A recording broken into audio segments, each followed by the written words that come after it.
Olá, boa noite. Me chamo Ian Nascimento e hoje a gente vai estar dando continuidade ao estudo do Evangelho aqui do grupo Fraternos Mensageiros.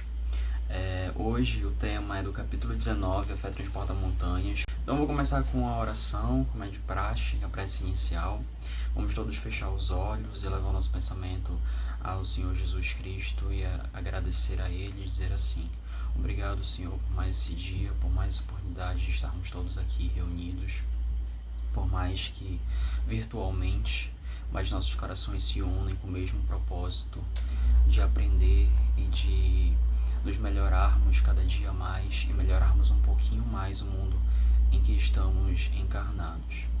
Que nos próximos minutos a gente possa se esclarecer um pouco mais sobre o ensinamento que vai ser aqui palestrado, esteja conosco durante todos esses momentos e assim seja. Bem, eu vou começar com uma mensagem inicial que se chama Pelos Frutos. Começa assim: por seus frutos os conhecereis. Jesus, Mateus, capítulo 7, versículo 16. Nem pelo tamanho, nem pela configuração, nem pelas ramagens, nem pela imponência da copa, nem pelos rebentos verdes, nem pelas pontas resequidas, nem pelo aspecto brilhante, nem pela apresentação desagradável, nem pela antiguidade do tronco, nem pela fragilidade das folhas, nem pela casca rústica ou delicada, nem pelas flores perfumadas ou inodoras, nem pelo aroma atraente, nem pelas emanações repulsivas. Árvore alguma será conhecida ou amada pelas aparências exteriores, mas sim pelos frutos, pela utilidade e pela produção. Assim também nosso espírito em plena jornada. Ninguém que se consagre realmente à verdade dará testemunho de nós pelo que parecemos, pela superficialidade da nossa vida, pela epiderme de nossas atitudes ou expressões individuais, percebidas ou apreciadas de passagem, mas sim pela substância de nossa colaboração no progresso comum, pela importância de nosso concurso do bem geral. Pelos frutos os conhecereis, disse o Mestre. Pelas nossas ações seremos conhecidos, repetiremos nós. Uma mensagem do livro Fonte e Vida, do médium Francisco Cândido Xavier, pelo Espírito Emmanuel, capítulo 7. Então hoje a gente vai falar sobre a parábola da figueira que secou. É o item 8, que começa com uma passagem de Jesus, que está lá no Evangelho de Marcos. Então a gente vai começar a ler essa parte. Quando saíam de Betânia, ele teve fome, e vendo ao longe uma figueira, para ela encaminhou-se. A ver se acharia alguma coisa, tendo-se, porém, aproximado, só achou folhas. Visto não ser tempo de figos, então disse Jesus à figueira: que ninguém coma de ti fruto algum. O que seus discípulos ouviram. No dia seguinte, ao passarem pela figueira, viram que secara até a raiz.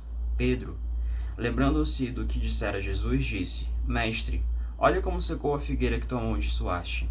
Jesus, tomando a palavra, lhes disse: tende fé em Deus. Digo-vos, em verdade, que aquele que disser a esta montanha: tira-te daí e lança-te ao mar, mas sem excitar no seu coração, crente, ao contrário, firmemente, de que tudo o que houver dito acontecerá, verá que, com efeito, acontece. Marcos, capítulo 11, versículo 12 ao 14 e 20 ao 23. Bem, a gente tem que lembrar em que época que se deu essa passagem. Essa passagem se deu na época da Páscoa, quando Jesus já estava na região de Jerusalém. Ele estava voltando da região de Betânia, então a gente sabe que era mais ou menos pelo mês de abril. E naquela época de abril, nenhuma figueira iria dar figos, porque não era época de figos. O figo só ia começar a se dar a partir de maio, junho. Então, por que Jesus, logo Jesus, esperava encontrar alguma coisa nessa figueira? E quando ele não encontrou essa coisa, que provavelmente eram frutas, eram figos, ele amaldiçoou ela. Se ela não se esperava que ela fosse dar frutos de qualquer forma, porque estava em abril. Por que Jesus fez isso? Então muitas pessoas não entendem essa passagem, essa mensagem. O que Jesus quis dizer? Por que Jesus amaldiçoou essa figueira? A gente tem que lembrar que parábolas Jesus ele sempre falava por parábolas, porque era uma forma mais fácil de, de chegar às pessoas, a mensagem chegar às pessoas daquela época, porque as pessoas daquela época eram pessoas não tão inteligentes, não tão letradas, eram como se fossem crianças. Então era mais fácil falar através de mensagens, mas nem toda parábola são mensagens, são historinhas. A parábola também, algumas vezes, era encenada, ou seja, Jesus ali estava utilizando aquela figueira como um símbolo de uma encenação, de uma história, que na verdade não era uma história contada, era uma história vivida, para dar algum ensinamento para quem o seguia, né? Quem estava ali com ele, principalmente os seus apóstolos. Então, o símbolo daquela região era a figueira. O símbolo daquela região que Jesus estava era uma região muito fértil e existiam várias figueiras. E naquela época, pelo que eu pesquisei, mesmo em abril, as figueiras elas não davam sequer folhas. As figueiras nessa época da Páscoa, na época que provavelmente onde foi que aconteceu essa passagem, a figueira não daria nem folhas. Mas por que Jesus então estava com fome? Foi até essa figueira que para procurar provavelmente frutos. Pelo menos foi assim que aparentemente é o que Marcos narra, né?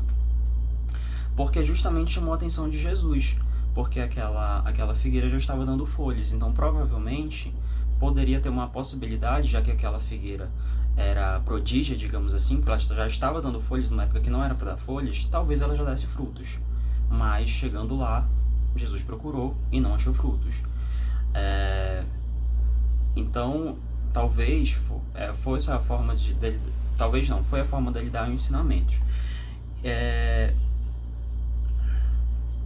Por que Jesus procurou essa figueira? Justamente porque a figueira era o símbolo da região, né? Da região de Israel, o príncipe daquela região de Israel era o símbolo. E Israel ele já vinha recebendo investimentos da espiritualidade ao longo de mais de 1 milênio.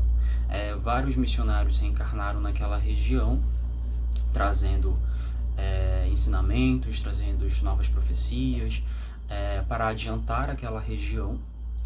E aquela região se esperava-se o quê? Se esperava-se que ela desse frutos do bem, frutos de boas ações. Então, o que a gente pode entender é que Jesus utilizou aquela figueira, que na verdade era o símbolo de Israel, para falar, para passar a mensagem de que a gente tem que reconhecer a árvore pelos frutos dela. E, na verdade, essa árvore é aquela região, que na verdade aquela região que ele quis mostrar é Israel. Só que Israel, na verdade, somos todos nós, porque em mais de um momento, durante a passagem de Jesus remeteu a figura de uma árvore, a figura das pessoas, que somos nós. Então, quem somos... O que é uma árvore? A árvore são as pessoas, e as pessoas elas têm que ser reconhecidas pelos frutos que elas dão. Fazendo uma comparação com as parábolas de Jesus. Então, se espera-se que uma árvore que dê frutos se dê frutos, então ele espera que pessoas que a todo momento ele compara com árvores também dê bons frutos. E quando Jesus secou a figueira, ou amaldiçoou a figueira, ele quis dizer, na verdade, que toda vez que se espera, que se investe algo em alguma coisa e ela não dá os frutos que se espera, ela vai acabar seca, ela vai acabar ruindo a maldição, porque ela não cumpriu com o que se esperava-se dela. Então, por exemplo, todos nós somos espíritas, nós estamos encarnados, temos grandes responsabilidades, e essas responsabilidades vão ser cobradas da gente, talvez pelo discernimento que nos é dado através da doutrina, pelas oportunidades que nos são dadas, pelo esclarecimento, e tudo isso vai nos ser cobrado. Então, essa maldição de Jesus, como ele se põe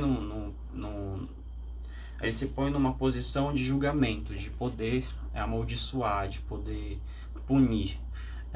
Mas na verdade tudo isso é uma simbologia, está sendo ensinada ali uma parábola, porque Jesus não é assim, Jesus não julga, Jesus não amaldiçoa, Jesus é amor. E então, o que ele quis mostrar ali era uma parábola que foi ensinada. Em vários outros momentos, principalmente no Velho Testamento, acontecia essas parábolas que, na verdade, eram parábolas ensinadas. Eram ensinamentos, eram histórias que estavam sendo ensinadas para, simbolicamente, ensinar algo às pessoas que estavam assistindo. Kardec, então, começa no item 9 assim: a figueira que secou é o símbolo dos que apenas aparentam propensão para o bem, mas que, em realidade, nada de bom produzem, dos oradores que mais brilho têm do que solidez, cujas palavras trazem superficial verniz, de sorte que agradam os ouvidos, sem que, entretanto, revelem, quando percrustadas, algo de substancial para os corações. É de perguntar-se que proveito tiraram delas os que as escutaram. Simboliza também todos aqueles que, tendo meios de ser úteis, não o são, todas as utopias, todos os sistemas ocos, todas as doutrinas carentes de base sólida. O que as mais das vezes falta é a verdadeira fé. A fé produtiva, a fé que abala as fibras do coração, a fé, numa palavra, que transporta montanhas. São árvores cobertas de folhas, porém baldas de frutos. Por isso é que Jesus as condena à esterilidade, porquanto dia virá em que se acharão secas até a raiz. Quer dizer que todos os sistemas, todas as doutrinas que nenhum bem para a humanidade houverem produzido, cairão reduzidas a nada. Que todos os homens deliberadamente inúteis, por não terem posto em ação os recursos que traziam consigo, serão tratados como a figueira que secou. Então aqui ele esclarece bem, Kardec esclarece bem o que Jesus quis dizer, o que Jesus quis falar. Então a fé, ele bota exatamente nesse capítulo que a fé transporta montanhas. Então por que ele bota essa parábola nesse capítulo? Porque justamente é a fé, a verdadeira fé é aquela que produz resultados, bons resultados, aquela que dá frutos, aquela que pratica caridade, que faz boa ação, que muda não apenas as pessoas que professam aquela fé, mas ao redor. Então, de que adianta, ele fala, de que adianta uma pessoa que fala e que conhece a palavra, mas que não faz a ação, que não pratica a ação. E disso não adianta nada. Então ele fala, todo o sistema que são oco, toda a doutrina carente de base sólida, um dia se achará em que vão estar reduzido até a raiz, que foi o caso da figueira que secou. De nada adianta a gente ter uma fé sem base sólida, que faça sentido dentro do nosso coração, a ponto de nos mudar, e a ponto de fazer a gente querer fazer o bem, de praticar a caridade, de olhar o próximo com um olhar de amor, com um olhar de compreensão, sem julgamentos. Então é isso que Jesus quis ensinar através de uma parábola, que na verdade é uma parábola ensinada. Kardec continua: os médiuns são os intérpretes dos espíritos, suprem nestes últimos a falta de órgãos materiais pelos quais transmitam suas instruções. Aqui eu vou fazer um adendo. Para quem não sabe, os médiuns são aquelas pessoas que têm um dom especial, que conseguem fazer, se comunicar ou ter qualquer tipo de comunicação com o mundo espiritual, vendo, ouvindo, sentindo. Então, os médiuns, eles são os intérpretes dos espíritos, ou deveriam ser, pelo menos, né? São pessoas que têm esse dom, que vêm com esse dom por um motivo, e eles são úteis porque eles transmitem o que os espíritos não conseguem transmitir, porque faltam órgãos materiais, ou seja, órgãos como boca, como ouvido, para os espíritos, órgão material, órgão físico desse mundo material, para se comunicar, para transmitir seus pensamentos. Então, o médium ele deveria ser ali a ponte. Daí vem o serem dotados de faculdades para esse efeito. Nos tempos atuais de renovação social, cabe-lhes uma missão especialíssima. São árvores destinadas a fornecer alimento espiritual a seus irmãos. Multiplicam-se em número, para que abunde o alimento. Há-os por toda parte, em todos os países, em todas as classes da sociedade, entre os ricos e os pobres, entre os grandes e os pequenos, a fim de que nenhum ponto faltem e a fim de ficar demonstrado aos homens que todos são chamados. Se, porém, eles desviam do objetivo providencial, a preciosa faculdade que lhes foi concedida, se a empregam em coisas fúteis ou prejudiciais, se a põem a serviço do interesse de mundanos, se em vez de frutos sazonados dão maus frutos, Se recusam a utilizá-la em benefício dos outros, se nenhum proveito tiram dela para si mesmo, melhoram-se, são quais a figueira estéril. Melhorando-se, são quais a figueira estéril. Deus lhes retirará um dom que se tornou inútil neles, a sementes que não sabem fazer que frutifique, e consentirá que se tornem presas dos espíritos maus. Aqui Kardec traz um ensinamento que se espera de um médium. A gente é da doutrina espírita, então a gente fala bastante sobre mediunidade. Então, assim como se espera da figueira que se dê bons frutos, se espera-se do médium que veio com esse dom de dar bons frutos e que cumpra com o papel para que lhe foi incumbido, que lhe foi confiado, lhe foi destinado. E quando esse médium não utiliza esse dom para o bem, esse dom que lhe é destinado para melhorar a si mesmo, melhorar a sociedade em que ele está, e aqui a gente faz um adendo porque a Kardec fala que há médiuns em todas as partes do mundo, em todos os países, em todas as religiões, desde o pobre, desde o rico, não é algo exclusivo da doutrina espírita. Quando esse médium ele não consegue cumprir o seu objetivo e utilizar esse dom orgânico que lhe foi dado para o bem, ele se torna inútil. Então, às vezes, até deixa de ter esse dom, porque Deus o retira, sendo igual essa figueira que secou, essa figueira que tinha tudo para dar frutos, mas que não dava, e por isso ela secou até a raiz. Então, Deus deu a eles algo para o bem, e quando eles não utilizam isso, eles são como uma figueira estéril. Então, essa parte do item 10 é especificamente falando sobre pessoas médiuns, mas é um ensinamento que serve para todos nós.